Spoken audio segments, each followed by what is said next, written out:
नमस्कार. Grow motivation स्टोरीजमध्ये तुमचं खूप सारं स्वागत करते आणि आजच्या विषयाला सुरुवात करते. आजचा विषय आहे, तुमची गर्लफ्रेंड तुमचा वापर तर करून घेत नाही ना? जाणून घ्या 10 संकेत. एखाद्या मुलीचं मन पूर्णपणे जाणून घेणे हे महाकठीण काम आहे, असे बरेच लोक म्हणतात. बऱ्याच मुली अशा असतात, ज्या मनातल्या मनात आपल्या पार्टनरवर प्रेम करतात. आपल्या भावना व्यक्त करण्यास घाबरतात. आपल्या मनातील खऱ्या भावना व्यक्त न करण्याची अनेक कारणे असू शकतात.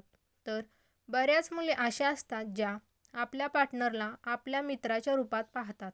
तर काही मुली असतात, ज्या आपल्या पार्टनरसोबत प्रेमाचे फक्त नाटक करत असतात आणि आपल्या पार्टनरचा आर्थिक, भावनिक, शारीरिकदृष्ट्या फायदा करून घेत असतात. तसं पाहायला गेलं तर या गोष्टीवर विश्वास ठेवणे तसे थोडे कठीणच आहे. तुमची गर्लफ्रेंड तुमच्यावर खरंच प्रेम करते का, की प्रेमाचं नाटक करून तुमचा फायदा करून घेत आहे? या गोष्टी जाणून घेण्यासाठी काही अनेक इशारे आहेत, ज्यामुळे तुम्ही जाणून घेऊ शकता की तुमची गर्लफ्रेंड तुमचा फायदा तर करून घेत नाही ना. समजा तुम्ही एखाद्या मुलीसोबत नात्यात आहात. तुम्हाला असे वाटत असेल की तुमची गर्लफ्रेंड तुम्हाला पूर्ण वेळ देत नाही. हे नाते अजून किती दिवस टिकणार याची देखील तुम्हाला खात्री नसेल. तर ही विचार करण्याची गोष्ट आहे मित्रांनो. जर तुम्ही तुमच्या गर्लफ्रेंडवर विश्वास ठेवण्यात पुढचा मागचा विचार करत असाल किंवा तुमच्या नात्यामध्ये तुम्हाला ती जास्त महत्त्व देत नसेल, तर या सर्व गोष्टी धोक्याचा इशारा देत आहेत, हे समजून घ्यावे. जर तुम्ही तुमच्या गर्लफ्रेंडची काळजी घेत आहात, तिच्या भावनांची, तिच्या आनंदाची काळजी घेत आहात, तुमच्यासाठी तुमची गर्लफ्रेंडच सर्वस्व आहे.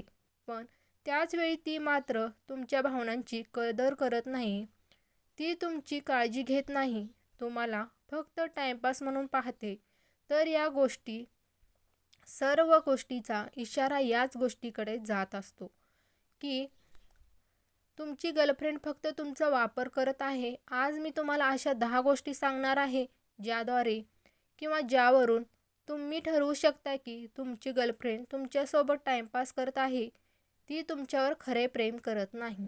ब्रेकअप करण्याची वेळ आले याचे 10 संकेत. एक म्हणजे जेव्हा तिला गरज असते त्याच वेळी तिला तुमची आठवण येते. जर तुमची गर्लफ्रेंड तुमच्यासोबत प्रेमाचे नाटक करत असेल, तर जेव्हा तिला काही काम असेल तेव्हाच तिला तुमची आठवण येईल. जसे की तिला शॉपिंगला जायचे असेल, सिनेमा पाहण्यासाठी जायचे असेल, रेस्टॉरंटमध्ये जेवण करण्यासाठी जायचे असेल, तिच्या मोबाईलचा रिचार्ज करायचा असेल किंवा इतर कोणते काम असेल, तेव्हाच तिला तुमची आठवण येईल.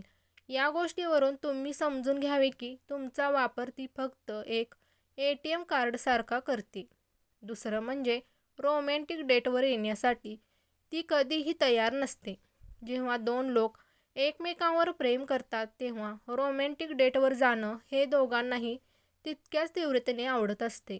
समजा तुमची अशी इच्छा असेल की तुम्ही तुमच्या गर्लफ्रेंडला बाहेर फिरायला घेऊन जावं, डिनरसाठी घेऊन जावे, रोमॅन्टिक मूव्ही डेटवर जावे, तिचा वाढदिवस मोठ्याने साजरा करावा. पण या सर्व गोष्टीसाठी ती नकार देत असेल, तर समजून घ्या की ती तिच्या तुमच्याविषयी काडीचेही प्रेम नाही. तसं पाहायला गेलं तर बऱ्याच मुलींना आजही घरातून हवं तेव्हा बाहेर पडण्याची परवानगी नसते. पण जर मुलीच्या मनात खरंच तुमच्याविषयी प्रेमाची भावना असेल, तर तिलासुद्धा तुमच्यासोबत रोमॅन्टिक डेटवर जायला नक्कीच आवडेल. जर मुलीच्या घरातून काही समस्या असतील, तर ती तुम्हाला त्या समस्याविषयी सांगेल. पण जर ती महिनोमहिने तुम्हाला भेटत नसेल, तर मात्र समजून घ्यावे की तिच्या मनात तुमच्याविषयी प्रेम अजिबात नाही. कधीकधी या सर्व गोष्टी घाईघाईत होतात. तिला तुमच्यावर विश्वास आहे की नाही हे तपासण्यासाठीही तिला थोडा वेळ देणे गरजेचे असते. वेळ देऊन देखील ती तुमच्यापासून दूर जात असेल, तर समजून घ्या की ती तुमच्यावर प्रेम करत नाही. तिसरं म्हणजे तुमच्या समस्यांना जास्त मनावर घेत नाही. जर एखादी मुलगी तुमच्यावर प्रेम करत असेल, तर तुमच्या आयुष्यात येणाऱ्या समस्या सोडवण्यास तुम्हाला ती मदत करेल. तुमच्या समस्या ती शांतपणे समजून घेईल. प्रत्येक समस्येतून बाहेर पडण्यासाठी तुम्हाला मदत करेल. जर तुमच्या समस्या ऐकून घेण्यामध्ये तिला अजिबात इंटरेस्ट नसेल, तुमच्या समस्या सोडवण्यामध्ये ती कोणतेही हातभार लावत नसेल, तर समजून घ्या की तुमची गर्लफ्रेंड तुमच्यासोबत फक्त टाइमपास करत आहे. 4 म्हणजे जेव्हा गरज असते त्याच वेळी साथ देत नाही. दिवसातून आपण एकमेकांना 1000 वेळा आय लव्ह यू म्हणतो, पण जेव्हा खरी गरज असते त्याच वेळी तुमची गर्लफ्रेंड तुमच्यासोबत नसेल तर मात्र अवघड आहे. बऱ्याच वेळा आयुष्यामध्ये आर्थिक मदतीपेक्षा भावनिक आधार देणे खूप गरजेचे असते. अशा वेळी तुमची गर्लफ्रेंड तुम्हाला भावनिक आधार देत नसेल तर समजून घ्या की ती फक्त तिच्या फायद्यासाठी तुमच्यासोबत राहते. जेव्हा तिला गरज असते तेव्हाच तिला तुमची आठवण येते, पण जेव्हा तुम्हाला गरज असते तेव्हा मात्र ती काही ना काही कारण सांगून तुम्हाला एकटे सोडून देते. अशा वेळी क्षणाचाही विचार न करता तुम्ही तुमच्या गर्लफ्रेंडला अंतर दिलेले योग्य होईल. कारण जी मुलगी तुमच्यावर खरं प्रेम करते ती तुम्हाला जरी आर्थिक मदत करू शकत नसली तरी भावनिक आधार देते. 5 म्हणजे आपल्या करिअरला सर्वात अधिक महत्त्व देते. जर तुमची गर्लफ्रेंड जर तिच्या करिअरला महत्त्व देत असेल तर ही आनंदाची बातमी आहे. आपल्या आयुष्यात आपण करिअरला इतके जास्त महत्त्व देतो की आपल्या आयुष्यात असणाऱ्या इतर सुंदर नात्यांना आपण दुर्लक्षित करतो. ही साफ चुकीची गोष्ट आहे. व्यावसायिक आयुष्यासोबतच वैयक्तिक आयुष्य देखील सांभाळणे गरजेचे आहे. या दोन्ही गोष्टींमध्ये समतोल साधणे गरजेचे आहे. जगामध्ये कोणतेही असे करिअर नाही जे तुम्हाला सांगते की तुम्ही तुमच्या वैयक्तिक आयुष्याकडे दुर्लक्ष करा. जर तुमची गर्लफ्रेंड तिच्या करिअरला प्राधान्य देत असेल, तुमच्या आनंदाचा, तुमच्या भावनांचा विचार करत नसेल तर ती मुलगी तुम्हाला तिच्या करिअरसाठी कधीही सोडू शकते. अशा स्वार्थी प्रेमाला वेळीच थांबवणे गरजेचे आहे. 6 म्हणजे स्वतःची चूक मान्य करत नाही. आपण मनुष्य आहोत, आपल्या हातून चुका घडणारच. प्रेमाचं नाव आहे की चुकांना स्वीकारा आणि पुढे जा. एकमेकांच्या चुका एकमेकांना सांगून त्या चुकांमध्ये सुधारणा करण्यासाठी एकमेकांना मदत करणे हे सदृढ नात्याचे प्रतीक असते. पण जर तुमची गर्लफ्रेंड स्वतःच्या चुका मान्य करत नसेल, त्या चुकांमध्ये सुधार करत नसेल तर ही मात्र धोक्याची सूचना आहे. जेव्हा तिला फक्त स्वतःचा आनंद, स्वतःच्या भावनांची कदर असते तेव्हा ही गोष्ट कोणत्याही नात्यासाठी अजिबात चांगली नसते. 7 म्हणजे भावनिकदृष्ट्या ती तुम्हाला बांधून ठेवत असेल. प्रेमामध्ये रुसवा-फुगवा ही सामान्य गोष्ट आहे, पण जर तुमची गर्लफ्रेंड प्रत्येक छोट्या छोट्या गोष्टीसाठी रुसून डोळ्यातून अश्रू काढून आपले म्हणणे खरे करण्याचा हट्ट धरत असेल आणि तुम्हाला ती गोष्ट करायला भाग पाडत असेल तर मात्र ही धोक्याची सूचना आहे. यालाच इमोशनल मॅनिप्युलेशन असे म्हणतात. अशी नाती खूप टॉक्सिक असतात, कारण एक तर तुम्ही त्या व्यक्तीसोबत भावनिकदृष्ट्या जोडलेले असता. तुम्हाला त्या नात्यातून बाहेर देखील पडता येत नाही, कारण तुम्हाला असे वाटत असते की तुम्ही भावनिकदृष्ट्या त्या व्यक्तीला आधार देत आहात.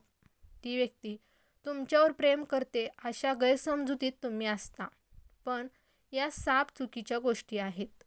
प्रेम आणि इमोशनल मॅनिप्युलेशन यातला फरक ओळखता आला पाहिजे.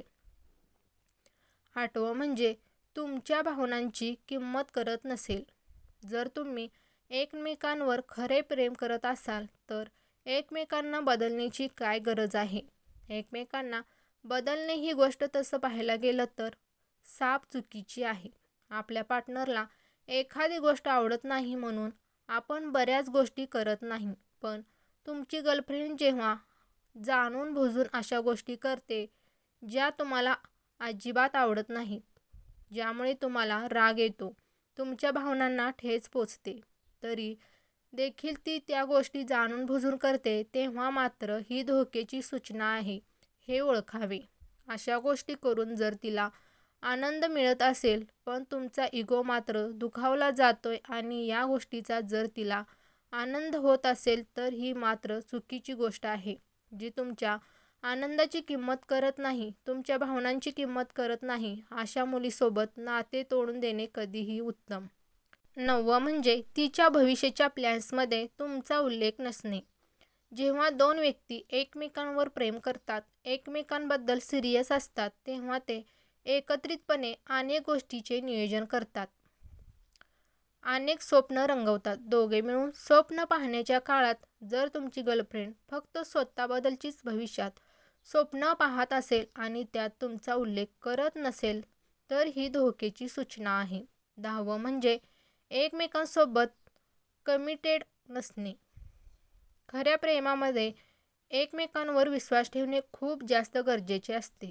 जर तुमचा एकमेकांवर विश्वास नसेल तर मात्र गोंधळ होऊ शकतो.